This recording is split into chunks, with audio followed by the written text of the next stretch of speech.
Hey everybody, ronarray here, and after endgame update in 0.5, we have a lot of possible farm strategies. I covered some of those in my videos and tested even more.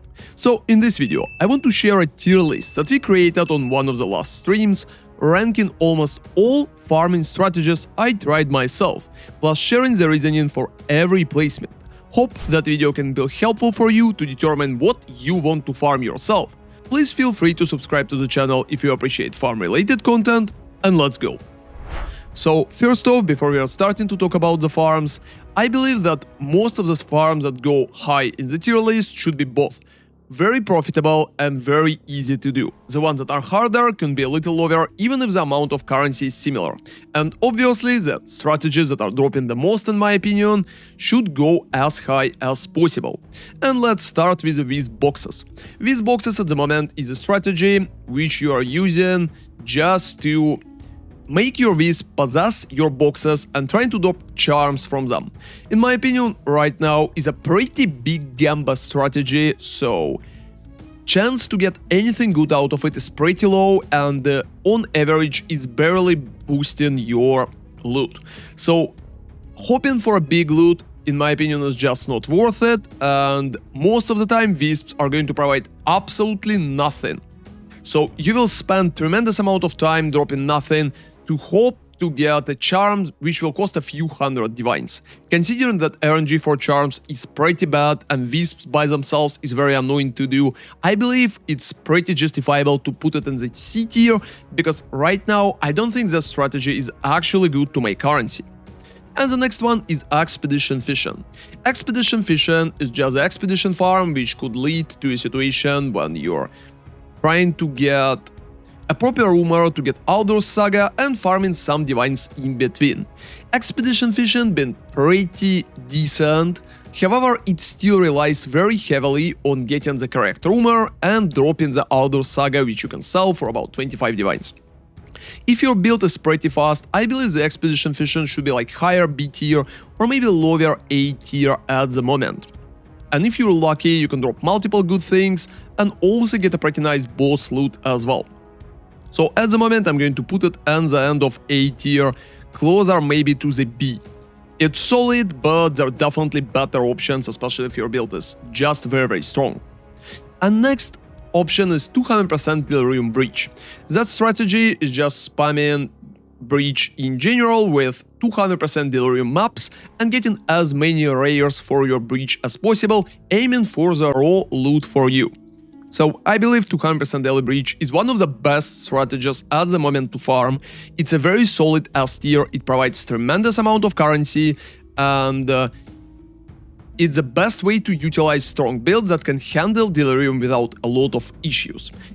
You also don't really need that much setup to do that, even if the strategy itself is hard and you will require a good build. It can also crush some pieces, so maybe not very nice if you have a lot of lags in the game, but I still believe it still belongs to a very solid S tier.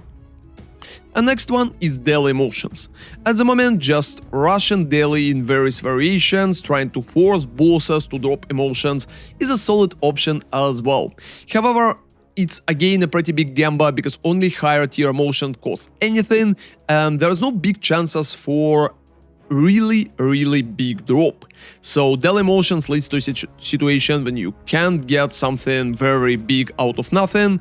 So even for a gamba, I think it's close to Expedition Fishing, but Expedition Fishing has like bigger payoff because getting Aldur saga is much more stable than dropping multiple expensive emotions. Generally, I would put it to A tier, a little lower than Expedition Fishing, and I still think it might be worth it at the moment. If the prices in the future for emotions will jump or change a little, maybe it will be even more profitable and be closer to like S tier. So the next thing we have right here is Abyss chests. Abyss chest is practically just farming rogues and chests from Ulaman in the Abyss in general. It's been a very popular strategy as a start of the league, it's been a very solid ace tier, especially while the jewels that rogues are dropping been costing about like 4 to 5 divines. But at the moment it's significantly cheaper, it's on less than 1 divine, and I believe it's just fallen off significantly compared to what what we had before. It's probably higher B tier, maybe close to A again, but I'm going to lower it and keep it in B just because the jewel right now is pretty mid. And next strategy we have is like Arbiter Boss. So you can still chain farm Arbiter, trying to aim for big spears that Arbiter is dropping. That spear can go up to like 20 divines and it's not that bad. However, every fight will cost additional money for you, and at the moment, considering the pricing that you will need to buy sword items, I don't really believe it's good. It's probably better than these boxes, but it's higher C tier, maybe lower B tier, and unfortunately just farming bosses at league is not really that profitable, especially because prices for boss entry heavily moved forward by people who just trying to finish their Atlas. So to continue, we have another strategy which I did a video about, it's a boss rush. And at the moment I believe that boss rush is probably the best strategy if you don't have a tremendously strong build to literally one-shot most of the Deli breach. Boss rush at the moment can provide even more divines than before, it could be combined with other strategies and can also provide a very good things such as spamming mirrors for farming 200% Deli breach. So just rushing bosses, getting everything up as fast as possible and stacking the simulacrums and mirrors in the process for breach or other Deli farming is definitely worth it. It's a very solid S tier, especially considering that you can do it on a very weak build as well. And the next one is Essences. Unfortunately, at the moment, I believe the Essences is probably one of the weakest farm that we have. There are practically only one expensive Essence, which cost about like 1.5–2 divines, and farming Essences, in my opinion, is not even a legit strategy. It's been a legit strategy before, but right now we have what we have. At the moment, I just don't recommend anybody to farm that. And the next strategy is Expedition Aldurs. So instead of just running normal expeditions, you're buying Aldur sagas and just spending it, trying to gamble good results out of it. Based on my experience, gambling Aldurs is not really ending up with anything good. It's a very big gamble, you're paying 25 divines for attempt, so I'm not really recommending doing it. Even if there's a big chance for a payoff, you will need to spend 100 divines until you will hit anything. So I'm putting it to the B tier just because there's a chance that you will get some good things out of it, but just doing expedition fishing, in my opinion, is the best way to do expedition at the moment. And the next strategy to farm is Sekhemas. Sekhemas has been a very good farm for a very long time.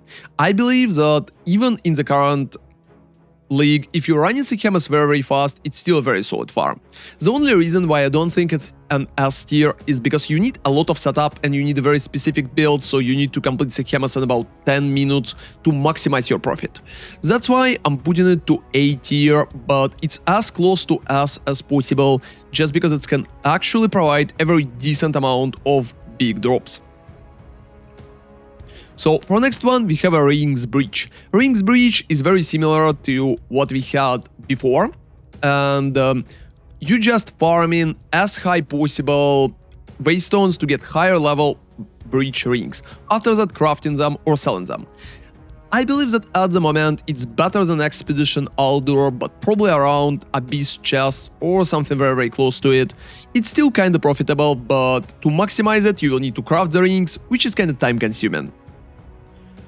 So the next part is Chaos Trial, and Chaos Trial at the moment is just trying to drop Adorned from the boss.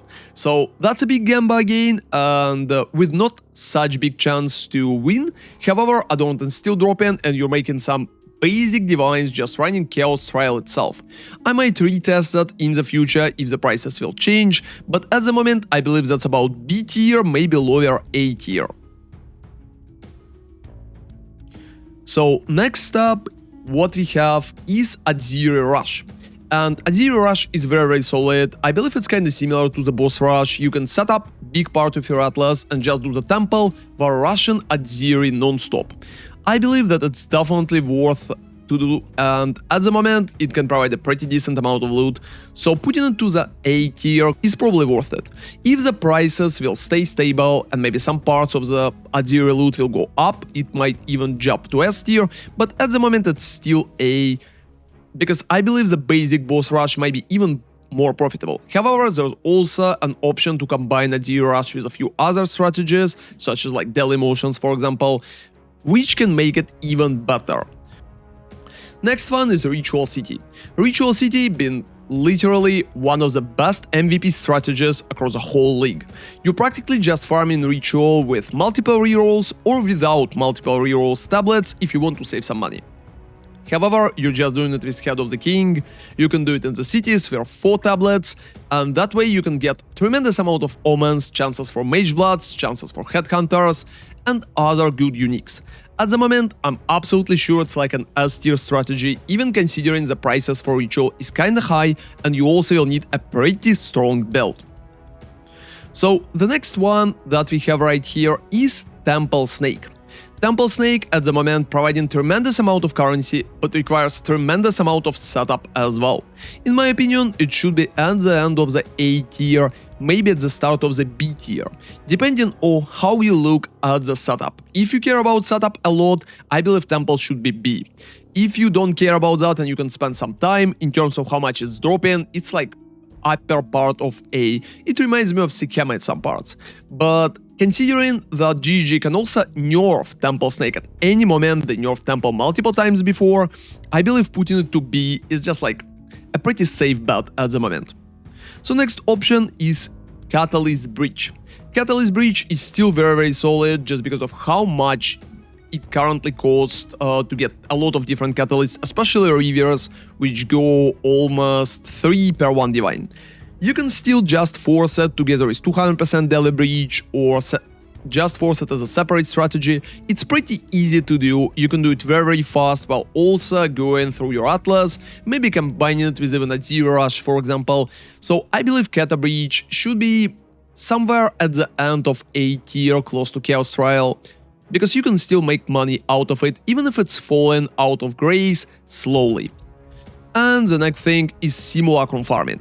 At the moment, I believe that Simulacrum Farming is an absolute copium strategy. I'm putting it to C just for copium, C for copium, because the only thing you hope here is just doing voices and getting anything out of the voices. So if you drop the voices, it immediately jumps to S. If you will not drop the voices, it immediately jumps low because it's practically not dropping anything except that. And one of the last one is 200% Deli Abyss. It's very similar to 200% Deli Breach at the moment. That's probably one of the best strategies we have for raw currency and getting tremendous amount of Omen of Lights. It requires a pretty strong build and also can be combined with like overrun strategies. I'm absolutely sure it's an S tier because most of the 200% Deli strategies are currently S tiers. Which is better, Breach and Abyss? It's kinda hard question. It depends on your build and how fast you can do those maps. Personally, I would prefer Breach, but both are amazingly solid. And the last one is just a Tablets Rush, which is very close to Ouch and Go. So you practically just rushing maps trying to drop as many tablets as possible, after that rolling those tablets and trying to sell them. I believe that at the moment, even as simple as it is, putting tablets in like A tier is making a lot of sense. Just because some tablets could cost a lot and it's pretty easy to do as well. So that's the list we ended up with. At the moment, I believe it should be pretty accurate. Maybe some things could go a little higher, maybe some things could change places based on the economy. And some things could also depend on your personal preferences. In the most cases, I try to not get Gamba strategies too high because there's a big chance you will not drop your big loot. For example, when I'm doing the boss rush calculation, I'm not calculating chances to drop like Rakiatas or Garuk Hands, because well, it might drop or it might not drop at all. Same with stuff like Simulacrum. So generally, when we are talking about farming, I heavily recommend to prioritize good, stable farms that provide currency consistently, such as Deli Breach, Boss Rush when you just focus on getting things from bosses, for example, Cata Breach or Rings Breach even. I think most of the time, if you're not relying on the gamble, it's going to end up with a better result for your build progression. Hope that list can help you out, and let me know in the comments if you disagree about some things or you think it should be changed. And thank you everybody who helped me out to get that list together. See you next time, and ronarray out.